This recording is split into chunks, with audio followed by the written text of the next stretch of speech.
Si te informas por internet y redes sociales sobre cómo cultivar un huerto, seguro que te vas a encontrar con un montón de mitos absurdos, incluso algunos un poco peligrosos para tus plantas.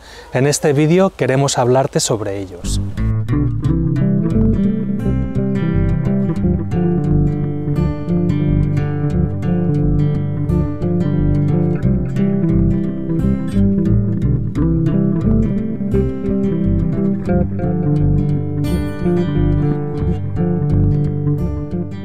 Simplemente hace falta una búsqueda general sobre huerto en YouTube para empezar a encontrarse con un montón de mitos absurdos. Muchos que te prometen tener unas cosechas maravillosas, abundantes, unas plantas sanas, completamente inmunes al ataque de insectos o hongos. Y bueno, en el mejor de los casos, estos remedios no van a tener ninguna utilidad, no van a hacer lo que prometen. Pero incluso puede pasar que agraven el problema por el cual los estás usando o incluso que generen uno nuevo. Por eso es muy importante aprender a discernir los buenos consejos de aquellos que simplemente buscan el clic fácil en sus vídeos, obtener muchas visitas y así sacar provecho de lo que está siendo una auténtica mentira.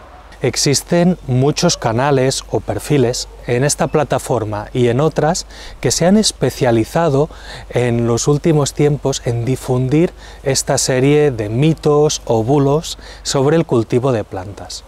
Lo hacen porque obtienen muchísimos clics y ese tipo de vídeo les son muy rentables.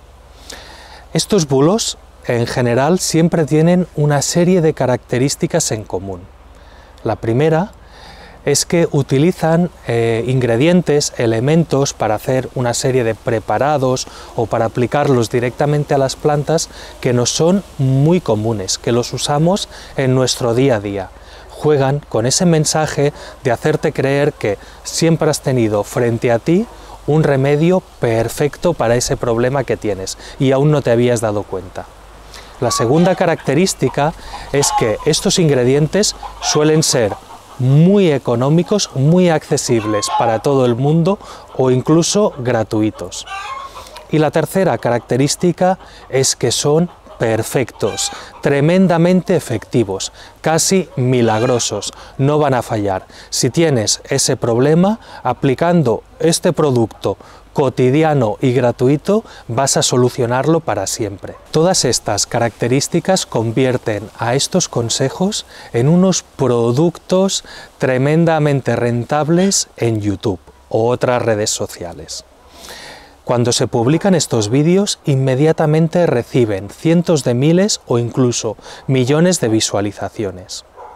Pero hay que tener en cuenta que no todo el mundo que difunde este tipo de información que no es veraz, lo hace conscientemente o lo hace de una forma tan despreocupada, con el único afán de ganar más visualizaciones o más dinero. De hecho, pienso que la mayoría de gente que difunde estos bulos o estos mitos en realidad es porque está desinformada y ellos mismos se los están creyendo. Existe una diferencia entre las cuentas en las que la inmensa mayoría de contenido son este tipo de desinformación, de bulos, de mentiras, y otras que pretenden dar una información veraz, pero que alguna vez pueden equivocarse. Porque aunque informemos con buenos valores, con buena actitud, pretendiendo ser veraces y no explicar ninguna mentira, todos podemos equivocarnos. En este vídeo vamos a analizar 5 mitos que nos ha parecido interesante compartir contigo. De todas formas, cuando hemos hecho esta lista nos ha sido un poco complicado, porque la verdad es que Internet está lleno de estos mitos y cada cual que encontrábamos nos parecía más absurdo o más dañino que el anterior. Así que estamos empezando a ver que igual Puede ser interesante hacer más vídeos como este, en el que te expliquemos y analicemos distintos mitos que se encuentran en las redes. Si crees que puede interesarte, que puede ser útil o que es importante difundir este tipo de información, puedes hacérnoslo saber en comentarios y así animarnos a seguir creando este tipo de vídeos. Ya sabes que en nuestros vídeos solemos citar las fuentes, los documentos que hemos consultado. De hecho, normalmente para preparar un vídeo consultamos muchos más de los que acabamos citando y solo añadimos a la descripción del vídeo algunos para que tú puedas leerlos si te apetecen. No los citamos todos básicamente porque podría hacerse un poco pesado, pero te quería señalar que trabajar de esta forma requiere de mucho trabajo extra. Hay que buscar toda esa información, hay que leérsela, ordenarla, procesarla y todo eso hace que escribir un guión para un vídeo de La Tanina tenga un extra de trabajo. Por eso entiendo perfectamente que otros creadores de contenido decidan no hacer todo este proceso tan laborioso. De hecho, creo que no hace falta. Porque al final la verdad es que la inmensa mayoría de los que ven estos vídeos no van a consultar esa información de todas maneras. Pero bueno, nosotros decidimos hacer ese trabajo extra en el momento en el que vimos que en el canal de La Tanina empezaba a haber bastantes suscriptores. Entendemos que llegar a más gente implica una mayor responsabilidad con aquello que estás comunicando. Y por eso, de momento, hemos adoptado esa forma de trabajar, que nos implica más faena, pero nos sentimos más cómodos. De todas formas, hacer los vídeos de esta manera tampoco es ninguna garantía de que no vayamos a equivocarnos. De hecho, nosotros, como la mayoría de gente que visita las redes y que le gusta todo este mundo del huerto, estamos expuestos a toda esa desinformación, todos esos bulos, mentiras y mitos. Y aunque intentamos mantener un punto de vista crítico y verificar aquello que nos llega, siempre podemos equivocarnos y probablemente llegue un día en el que nos pillen con la guardia baja. En primer lugar, me gustaría hablarte del jabón, que es un ingrediente muy habitual en este tipo de preparados, sobre todo cuando hablamos de insecticidas o fungicidas. Cuando hablamos de jabón, este es un término muy impreciso, hablando de manera cotidiana. En realidad, lo que nosotros llamamos jabón incluye a los verdaderos jabones y a los detergentes. Los verdaderos jabones son aquellos que están hechos a partir de grasas o aceites naturales, y los detergentes son aquellos que químicamente están compuestos de enzimas, tensioactivos, lejías, colorantes, un montón de ingredientes. Ambos productos, jabones y detergentes, se suelen confundir porque tienen la capacidad de disolver aceites o grasas en agua. Por eso habitualmente se llaman igual, aunque sean muy diferentes. Luego, por otro lado, tenemos los jabones potásicos, los que se usan para las plantas. El jabón potásico forma parte de los jabones verdaderos, aquellos en los que se hace reaccionar un aceite o grasa con un álcali fuerte, normalmente sosa o potasa. En el caso de los jabones potásicos, obviamente es potásico, que además da como resultado un jabón mucho más suave. Por ejemplo, los jabones de mano se suelen formular así. Lo que pasa es que cuando hablamos de un jabón potásico formulado para plantas, los ácidos grasos que se usan son de cadena larga y esto hace que aún sean más respetuosos con los tejidos vegetales. Algunas de estas recetas que puedes encontrar por internet te van a decir que uses lavavajillas, este detergente típico lavaplatos, o bien jabón de manos o jabón en pastilla, incluso jabón de Marsella o jabón de Alepo. Obviamente te recomiendo que no lo hagas, porque a ver, si se trata de eliminar la plaga, la van a eliminar. Lo que buscamos cuando estamos poniendo un jabón en una planta es disolver esa capa cerosa que tienen algunos insectos sobre su cuerpo. Y este objetivo cualquier jabón lo va a conseguir.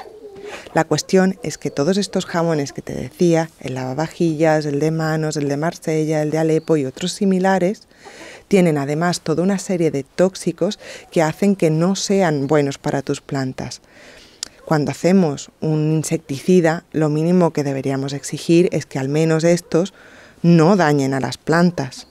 Mucho me temo que a nivel doméstico no existe ninguna alternativa viable para el jabón potásico. Afortunadamente, este es muy barato y está muy disponible. Si te interesa ampliar la información sobre este tipo de jabones, abajo en la descripción te dejo el link a un artículo muy interesante. Te confieso que tengo una relación contradictoria con el bokashi. Me parece que es una forma muy interesante de gestionar la materia orgánica. Y también me parece que es una forma de aprovechar mucho mejor un residuo. Lo que pasa es que últimamente, al popularizarse muchísimo y aparecer continuamente en redes y en internet, estamos empezando a llamar bokashi a muchas cosas. Y unas se parecen más al bokashi original y otras mucho menos. Para que lo entiendas, empecemos definiendo qué es el bokashi original.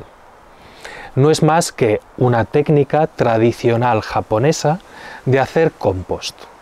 Se trata de apilar distintos ingredientes de materia orgánica en un pequeño montículo.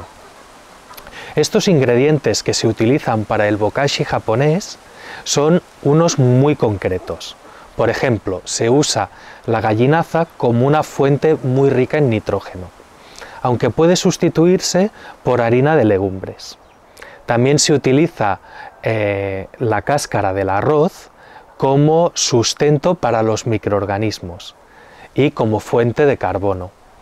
También diferentes hidratos de carbono que pueden ser harinas de cereales o salvado, que es lo que se ha popularizado más, como alimento rápido de estos microorganismos.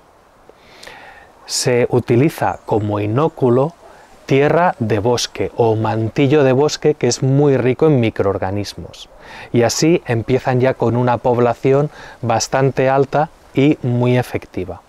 Y todo esto se va regando con una agua con melaza disuelta. Así los microorganismos obtienen esa energía rápida para empezar rápidamente el proceso.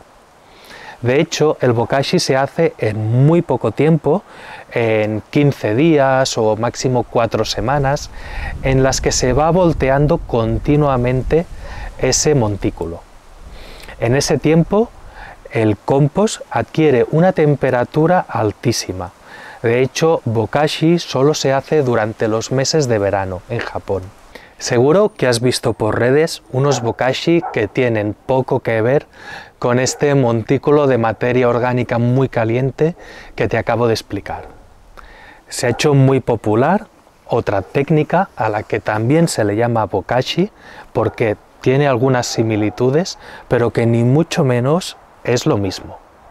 Me refiero a esta técnica de ir poniendo capas de desechos de la cocina en un cubo que normalmente está provisto de un grifo para poder ir sacando los lixiviados y que se va alternando esas capas de desechos de verduras de la cocina con capas de salvado de arroz generalmente, pero aunque también puede ser salvado de trigo o de otro cereal. Sobre estas capas se añade una disolución de unos microorganismos que se llaman microorganismos eficientes. Estos microorganismos, que se abrevian y se conocen como EM, es una marca registrada de la empresa de Teruo Higa llamada EM Research Organization.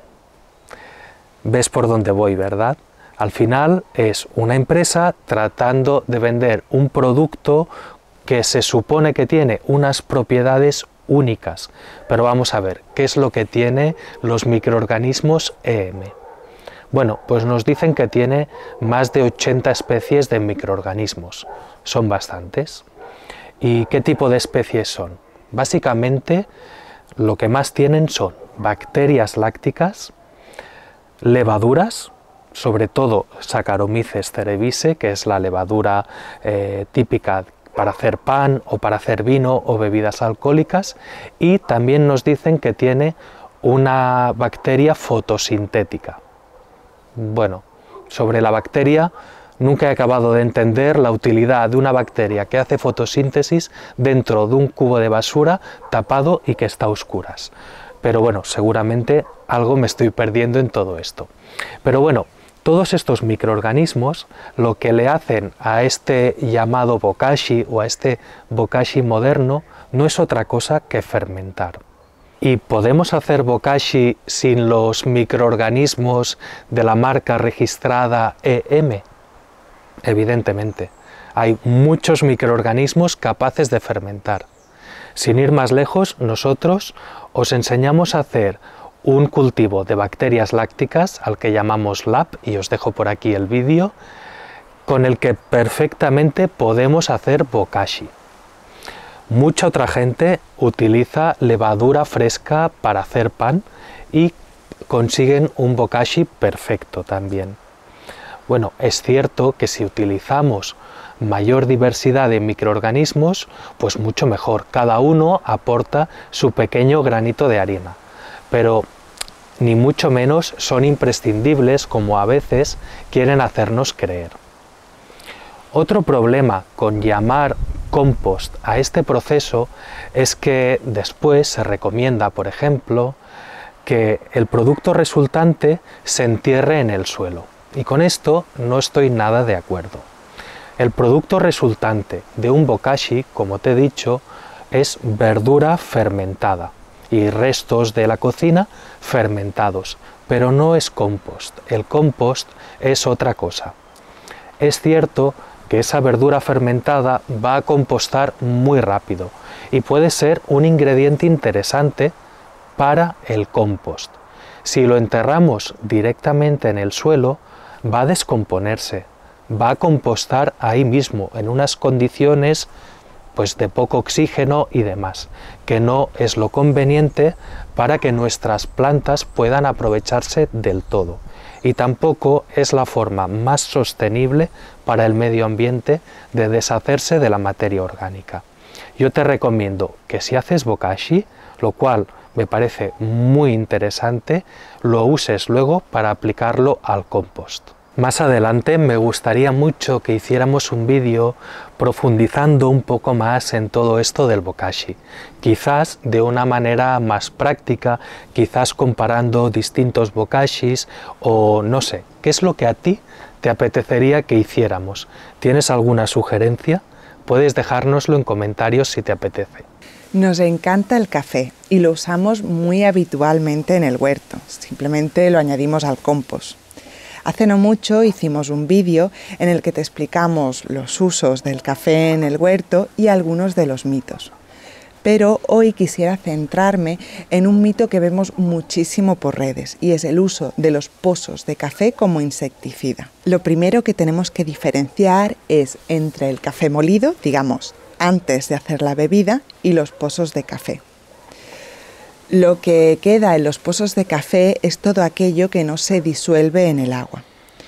Por ejemplo, el café, cuando es de calidad, es un producto muy ácido. Lo que pasa es que cuando pasamos el agua caliente a través de él, todos esos ácidos orgánicos son altamente solubles en agua. Así que los pozos ya no son ácidos, los ácidos se han quedado en la bebida que nos tomamos. Además, podrías pensar también en la cafeína. La cafeína es muy soluble en agua. Por eso, en los pozos de café la cantidad que queda es tan diminuta que podríamos considerar que prácticamente no queda cafeína. De hecho, ¿sabías que una de las maneras de hacer el café descafeinado es precisamente esta? Lavar el café con agua para quitar la cafeína. Mucho me temo que el mito del café como insecticida está relacionado precisamente con esto, con la cafeína, que en sí misma sí que es un potente insecticida. Lo que ocurre es que en los pozos de café prácticamente no queda esta molécula. Podrías pensar que si usáramos el café propiamente, la bebida digo, o el café recién molido, entonces sí que podríamos usarlo como insecticida. pero me temo que para que la cafeína sea efectiva como tal, necesitas unas concentraciones altísimas. Si decidiéramos aplicar el café recién molido, un café de calidad que, como te contaba, es muy ácido, lo que estaríamos haciendo es añadir un producto muy ácido a nuestras plantas y las estaríamos dañando. Así que la ventaja que pudieras ganar con la cafeína realmente está perjudicando a tus plantas con los ácidos orgánicos. Lo mejor que podemos hacer con el café es tomarnos la bebida y usar los pozos en el compost. No hace falta perder el tiempo inventándonos insecticidas extraños con él. Algunas veces he llegado a ver incluso usar café como repelente de hormigas. Sí que es cierto que las molesta un poco, se ve que tiene alguna molécula o no sé, algo que interfiere con el olor que ellas usan para guiarse. No está muy estudiado el tema, la verdad. Lo que sucede es que si ponemos café cerca de un hormiguero, como a ellas les molesta y son muchas y muy trabajadoras, seguramente lo que hagan será mover todo ese café hasta un lugar donde no les moleste. Algunas veces incluso he llegado a ver vídeos en los que se aconsejaba café descafeinado y soluble para repeler a las hormigas. Vamos, un auténtico sinsentido. Otras veces he visto que nos aconsejaban rodear una planta con café para evitar caracoles y babosas. Ni caso. A los caracoles y babosas no les importa lo más mínimo el café. Como os decía, lo más interesante que podemos hacer con él es usarlo en el compost. Ahora me gustaría hablarte sobre las famosas torres de patata. Tengo que confesarte que es un mito en el que hemos caído. Y no solo en el que hemos caído, sino que hemos reincidido bastantes veces. Llevo viéndolo ya muchísimos años por internet. De hecho, hace 15 o 16 años, cuando empezábamos con todo esto del huerto, ya corría ese mito. Y hoy en día se sigue manteniendo. Cuando lo probamos y vimos que no funcionaba, en lugar de empezar a investigar por qué no había funcionado, dimos por sentado que alguna cosa estábamos haciendo mal. Que si no nos funcionaba a nosotros era porque nos estaba faltando algo, porque realmente veíamos imágenes de gente que lo hacía y conseguían unas cosechas abundantes en una superficie pequeñísima y por lo tanto algo estaba fallando en nuestra manera de hacer esas torres de patatas. Por eso intentamos de muchas formas, fuimos variando el proceso, pero siempre sucedía lo mismo. Al final de la temporada desenterrábamos la mata, desmontábamos toda la torre y encontrábamos 6 o 7 patatas de tamaños variables en el fondo de esa torre. Por si no sabes de qué te estoy hablando, se trata de un método de cultivo de patatas en las que vamos enterrando el tallo conforme la planta crece para provocar que éste genere nuevas raíces. Y como las patatas crecen en la zona de las raíces, pues se supone que deberíamos tener más patatas de esta forma. Para conseguir ir subiendo el nivel, lo que se hace es ir añadiendo tramos de contenedor de alguna forma. Muchas veces se usan neumáticos, se va apilando un nuevo neumático y rellenando de sustrato conforme la planta va creciendo. O a lo mejor puede ser un saco que empieza pues mucho más bajo y conforme va creciendo la planta va incrementando la altura del saco. O con una valla alrededor, o bueno, hay muchas alternativas a este método, pero fundamentalmente siempre es lo mismo. La planta, conforme va creciendo, vamos enterrándola para que así produzca más raíces y tengamos más patatas. Para saber si esto funciona o no, tenemos dos vías. Una es ver qué dice la ciencia sobre esto. Y me temo que la ciencia no se ha ocupado demasiado en estudiar las torres de patatas. Es algo que aún le debe quedar pendiente. Pero tenemos otra forma de ver si esto es un mito o realmente es algo que nosotros, por ejemplo, no hemos sabido aplicar. Se trata de entender cómo crece una planta de patata. Las patatas, antes te he dicho que crecen en la zona de raíces, pero esto no es muy exacto. Realmente las patatas se forman de un tipo de estructura que crece bajo el suelo, pero que no son raíces. Se llaman rizomas. Y los rizomas salen principalmente de los primeros centímetros que hay después de la patata que hemos usado como simiente. Solo en esa zona se forman los rizomas horizontalmente, que sería algo parecido a una raíz y al final de su crecimiento acaba en una patata.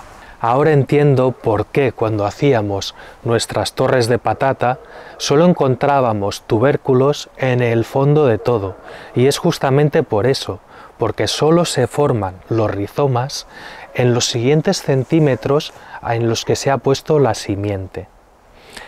Hay una pequeña excepción a esto. Ya sabes que hay patatas tempranas, patatas de ciclo medio y patatas más tardías, según la variedad que escojamos para plantar.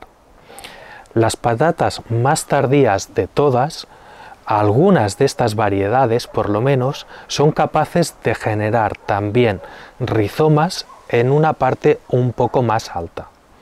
Lo que pasa es que generan muy pocos de esos rizomas. Por eso estas variedades tardías son capaces de producir un poco más. Las tendremos más tiempo ocupándonos un espacio en el huerto, pero la producción va a ser un poco más alta. Pero esto no quiere decir que estas variedades de patatas sean capaces de ir generando rizomas conforme vamos enterrando el tallo, ni mucho menos. De hecho, esta técnica tiene otros puntos en los que flaquea un poco. Por ejemplo, los tubérculos, en este caso las patatas, son reservas de azúcar en forma de almidón. Es una reserva energética de la planta. ¿Y dónde genera la planta esos azúcares, ese almidón? Pues se genera en las hojas, gracias a la fotosíntesis. Si nosotros vamos enterrando la planta conforme crece y para ello o bien quitamos hojas para enterrar el tallo o bien directamente las enterramos, pues estamos reduciendo su capacidad continuamente para hacer esa fotosíntesis. ¿De dónde se supone que va a sacar esa planta la energía para formar más patatas? ¿Ves? Esta es una técnica que tiene bastantes fallos. Además, la única forma de obtener una mayor producción de patatas es tener más hojas en la planta y que esas hojas estén más expuestas. Y como entenderás, eso tiene unos límites. Una patatera no se va a hacer enorme, hagamos lo que hagamos. Tienen el tamaño que tienen y la producción de una patatera es la que se consigue habitualmente. En esto no existen milagros. Además, hay otro punto que es que no se aguanta por ninguna parte. Si ves las imágenes de esas cosechas abundantes que todas salen de una maceta, de un saco o de una pila de neumáticos, puedes preguntarte ¿cómo es que salen esas patatas tan grandes si están creciendo todas juntas? Si has cultivado patatas, sabrás que a la que sacas dos patatas que estaban juntas, estas han crecido menos, porque la planta evita que las patatas se toquen entre sí. Y si hay muchas patatas en poco espacio, estas van a ser más pequeñas. Esto siempre es así. Por lo tanto, cosechar patatas grandes en gran cantidad y en poco espacio no es viable. Igual te estás preguntando que si esto es así, ¿por qué muchos agricultores aporcan las plantas? Aporcar es eso que se hace a veces de coger la tierra que hay justo al lado y amontonarla alrededor de la mata en forma de montículo. Esta práctica sí que tiene cierto sentido.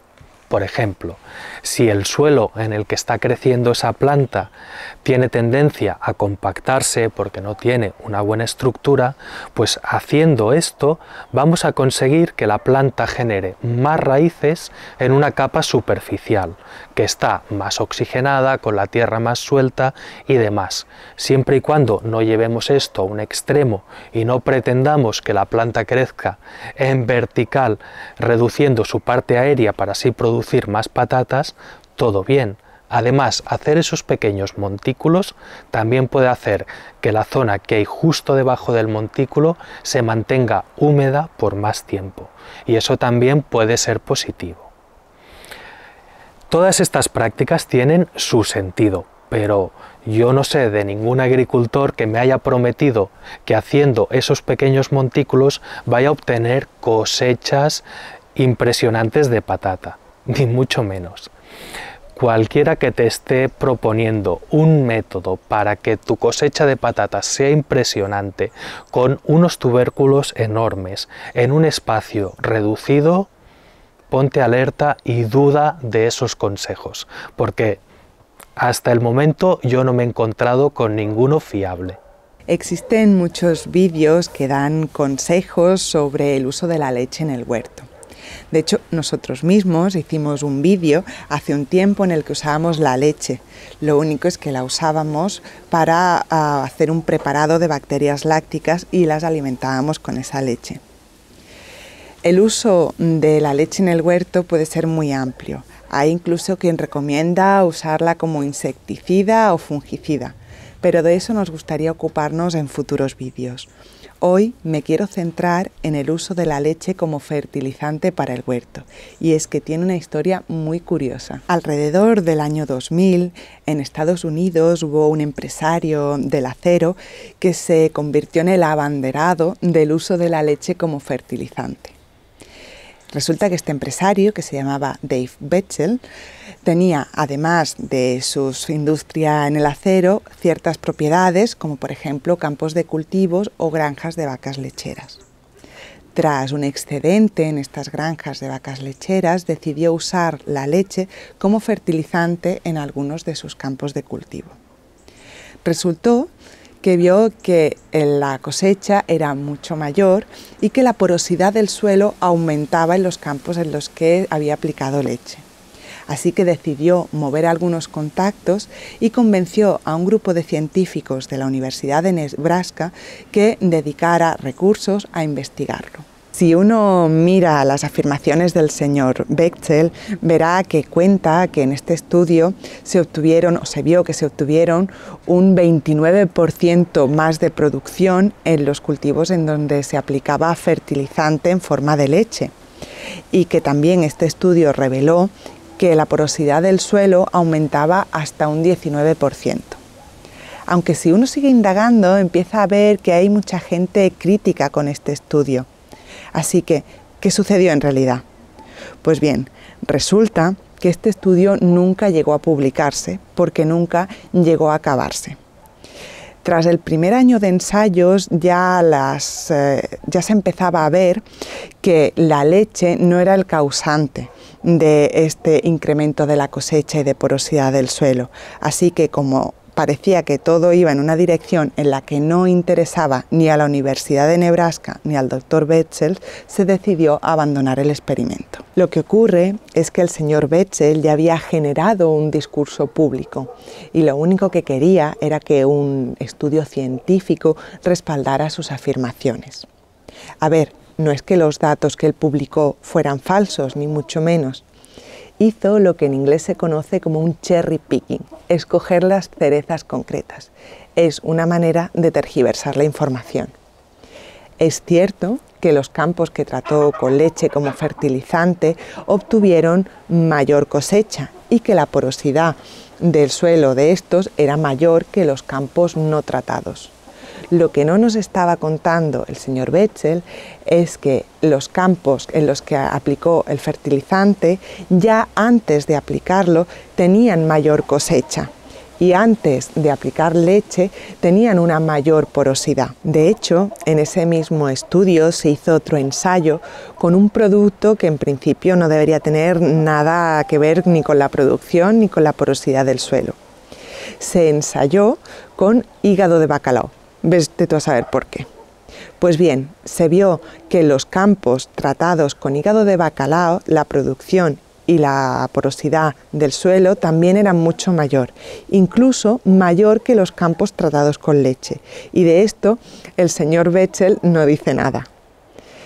Esto no quiere decir que el hígado de bacalao sea un producto milagroso, simplemente es que los campos que se trataron con él ya partían de un punto diferente a los no tratados, lo mismo que ocurría con la leche.